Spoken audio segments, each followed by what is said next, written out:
Rifftrax. I don't have a big tracks, but riffs I'm missing. Why you always gotta pick Rifftrax? Rifftrax picks on the tracks we're ripping. It's your lucky day, it's time for Rifftrax. Hello, I'm Faith, and welcome to Faith's Take, where I talk about anything and everything that I find interesting. Welcome to episode 6 of my series, Every Rifftrax Short Reviewed, where I take 5 Rifftrax shorts at a time and review them in chronological order and give them a rating between 1 and 5. The points being good, great, awesome, fantastic, and spectacular, because I don't think a bad Rifftrax short exists, at least not that I've ever seen. Again, I don't have much to say before getting into this one, so let's jump right into it with episode 6 of Every Rifftrax Short Reviewed. Number 26, Know For Sure, from November 21st, 2008. Did anyone ever tell you, Tony, that you've got syphilis? Well, heck, everybody tells me I have syphilis. Will the depression never cease? This is the 3rd episode in a row where we've had a short that reminds us just how painful life can be. In this case, we see multiple people who have contracted syphilis and the negative effects that it has on their lives. What's your name? Jerry Anderson. Jerry Anderson. Well, Jerry Syphilis Anderson. Come into the clinic, and nobody need ever know that you have syphilis. Unless they read my blog. A lot of men have a false sense of chivalry about giving the name of the woman who infected them. We're not going to do anything harmful to the girl. Burning alive is quite Your name won't natural. be brought into it. I'm almost sure syphilis killed your baby, Tony. You see? I gave it to you, remember? Yes, but Doctor, I can't take a chance on the folks or the kids at school finding out I've got syphilis. They'll all want some.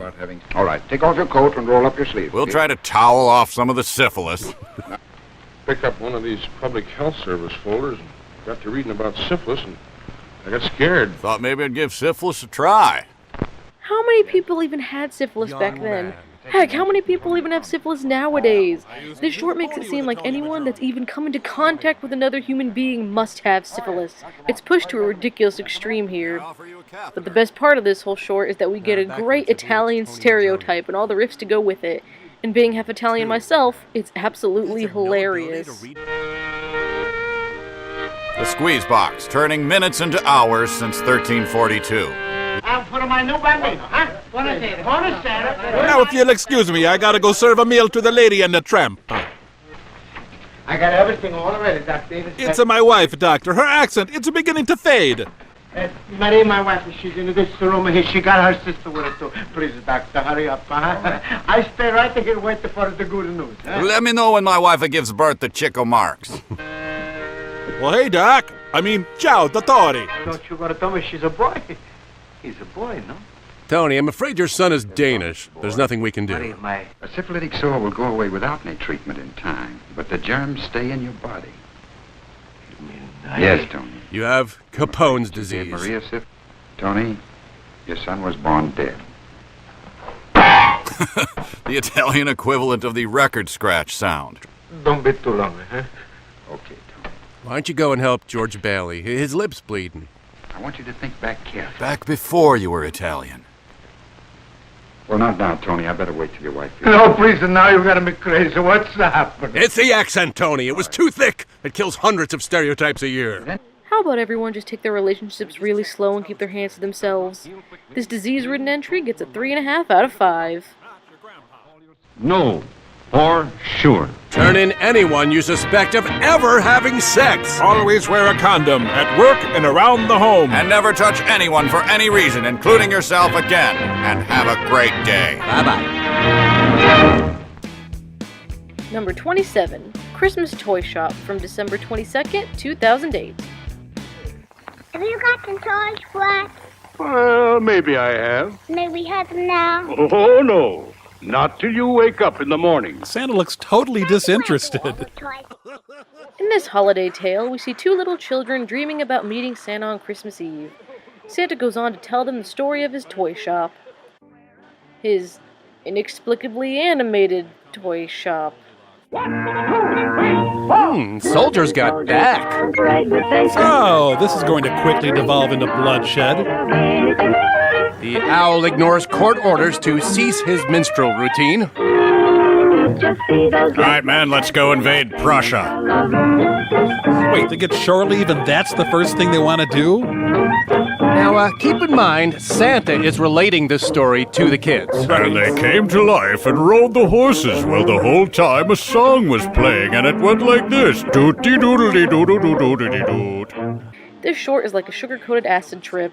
At first, it's just about the toys playing with each other while the shopkeeper's gone, but it soon spirals into a world of absolute insanity as a giant spider in a top hat comes in and kidnaps one of the dolls. Ah, good. Finally, on the silver screen, the be-top-hatted spider dog of my nightmares. So, Bill, the top-hatted spider dog of your nightmares has teeth? He does, Mike. Thanks for asking. But, they're poisoned teeth, of course. Sure. Excellent. I feel like it's just not Christmas until there's been a good killing spree. Oh, God, no, I'm sorry. I went off my medication. Tell my many children I love them. Oh, God. You seem remarkably chipper given the horror they've just witnessed. While definitely enjoyable, I find this one to be a bit weak as the Christmas shorts go, even with the top-hatted spider dog. I enjoy it much more in their live show version, much like with A Visit to Santa. This bizarre yet festive short gets a 1.5 out of 5. I'll never sleep again. Why, Santa, why? Number 28, Shy Guy from January 6th, 2009. When we moved here this summer, I had quite a time making friends in a new office where everybody else knew each other. What'd you do, Dad? Well, that's beside the point, son. Well, then why did you bring it up? Doesn't necessarily work. Do you struggle to make friends due to your shyness? Well, then just do what our protagonist here does and simply stalk the people you want to hang out with. After getting some terrible advice from his father, he listens to every conversation he's not a part of and even starts dressing the way the other teens do. Anything to fit in with the popular kids. But still, you can't forget that you're alone. An outsider. A freakish lump of human tissue. What do they like? Do they think I'm cute? Gosh, Dad, I don't know. I never. Gosh, Dad. Just do and say whatever seems most natural. Really excited there, didn't he? Well, what makes you think they look at your clothes? Oh, because the other fellas wear sweaters or just shirts. Not a regular suit like mine. And no pants. Well, wear a sweater then. Well, you might try watching, listening. Pick out the most popular boys and girls in school and keep an eye on them. Videotape the girls. They love that. Perhaps that's the reason you don't know. You don't notice what the others are interested in. Why not try to find out? Stalk them, son. Oh, Dad. Try to figure out why people like them. Not that you'll ever be just like any of them, but you might learn something. Ah, I forgot. You're unteachable. Well, I would say from experience that being shy means being too nervous to go socialize with people for whatever reason. But this short from our friends at Cornet implies that being shy simply means you're being impolite, not listening to those around you. But doesn't that just make you an unsocial jerk? Maybe there is something in this business of being a good listener. Nah, I'm more of a reed catcher in the rye and plot my revenge type of guy. Still, maybe that's why he hits it off so well with everybody. Anyhow, Andy thinks he's a great guy. But soon Andy will worship me. No, that's too easy. Just listening. Well, what's this? Oh, the stalking is coming easy to me now. James caught on. There must be more to getting along with people than just wearing a sweater and listening. Chamberlain did that and Hitler still invaded Poland. It's called the, Hey, chicks wearing a sweater and listening. It does work. Wearing a sweater. But he's not listening. I don't like him. Dope. It's not hard to fit yourself into a conversation. Just go where you're not wanted. Maybe they should have called this sociopathic guy instead. Either way, this one gets a 2.5 out of 5. They know he's alive now.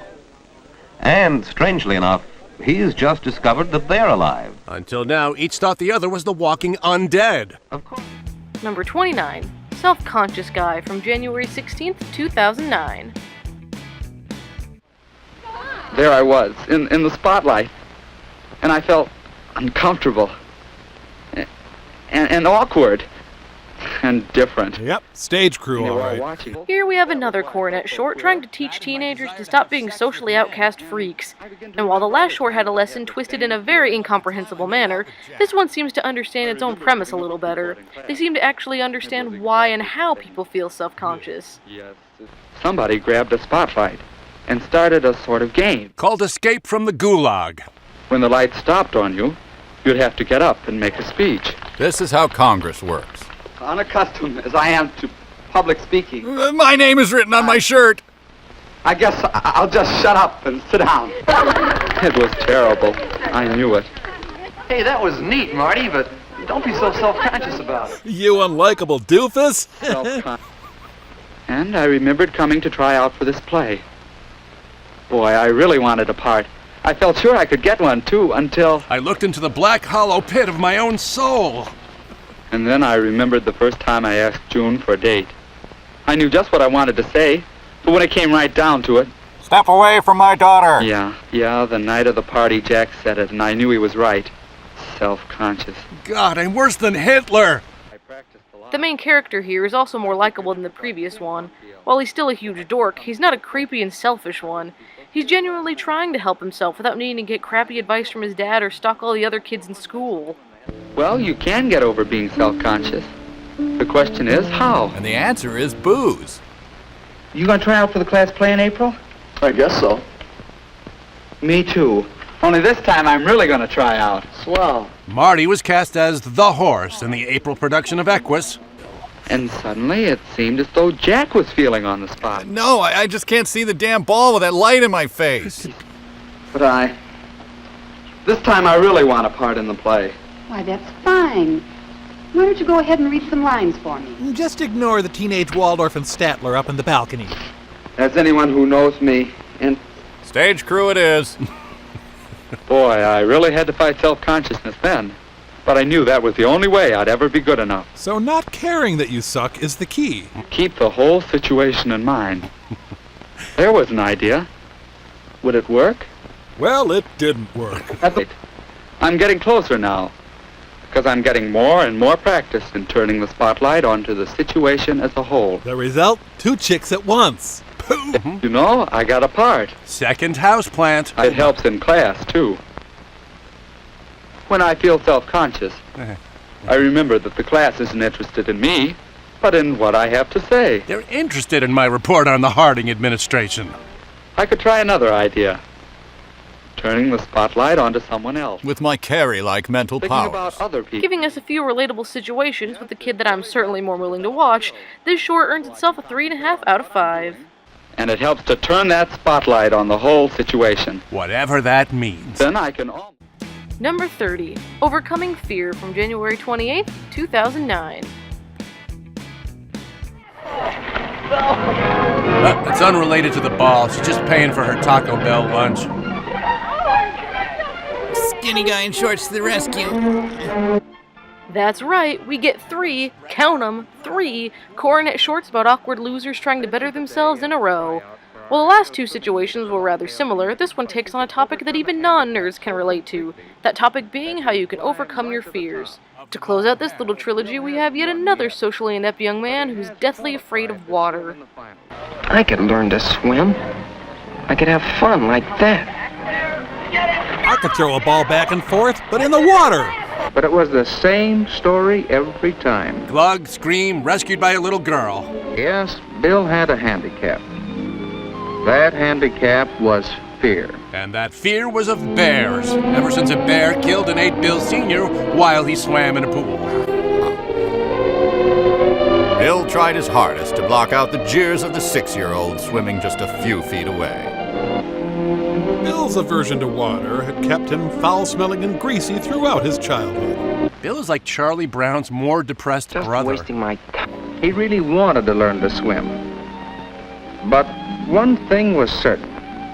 He'd never learn that way. Using the spaz method. Yes. At first, Bill's friends used to ask him to join in the fun. But if they get tired of his shrieking. Think I'm a coward, do they? Just because I do believe in spooks. Maybe I... But being afraid of water, it's silly. I mean, I get really thirsty. With help from the school swim coach, he learns to face his fear while also learning that whether it be dogs, public speaking, or speeding cars, everyone's afraid of something. I've noticed you out there. Things you don't want to hear in the locker room. You really want to swim. Most people are afraid of something. It's just usually not so stupid. Wild animals. A lot of people are afraid of speeding cars. I am. And if you tell anyone... Would you say he was afraid? Afraid? Say would? Well, She used to be afraid of dogs. We don't really know how that fear started, but it might well have happened this way. Beverly Hills Chihuahua opening night. Small. Perhaps sometime in her play, Sis came up quite close to the fence. When the dog came running toward her, she was naturally startled. My God, dogs can do that? Now I'm afraid of dogs. Oh, my God. You can see it. And that habit stayed with her long after she forgot all about the first dog that frightened her. Who was drafted by the New York Knicks. She was getting over it. Fence won't keep out the neighbor's dog. It's only 12 feet high. I tried to get Ed to speak up, but he wouldn't. And the kids are still all steamed up. They burnt me in effigy during lunch. To overcome fears that are not rational. Like the fear of the Royals winning the World Series. This is by far my favorite of these 3 shorts, and I highly recommend it. I'm giving this one a 4.5 out of 5. Overcome our fears. Whatever your fears may be, they are irrational and worth confronting head-on. Fix your damaged self today. You freak. As always, thank you guys so much for watching. I'm sorry the video's a little bit later than usual this week, I think by like a day or so. But hopefully I'll make it up to you by having a second video this week. I will finally be getting that Inside Out video out to you guys. I've tried writing down my thoughts a couple of times because I'm just like, it ticks me off so much. So I think I finally have it, so I should be able to just sit down, get everything out. It's finding the words to say in this case that's making it take so long. The actual editing will be really fast once I actually finish it, much faster than with these videos. But anyway, look forward to that sometime between today and probably Saturday or so. And then there should be just a normal Rifftrax Shorts video around Tuesday of next week like normal. But again, thank you all so much, and I'll see you guys later. It's time for real.